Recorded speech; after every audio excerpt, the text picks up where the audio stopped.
வழியிலே மறுச்சி வழியில் நிக்க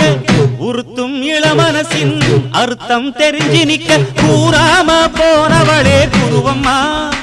பதில் கூறாம போனவளே குருவம்மா அட வருத்தம் என்ன பருவமா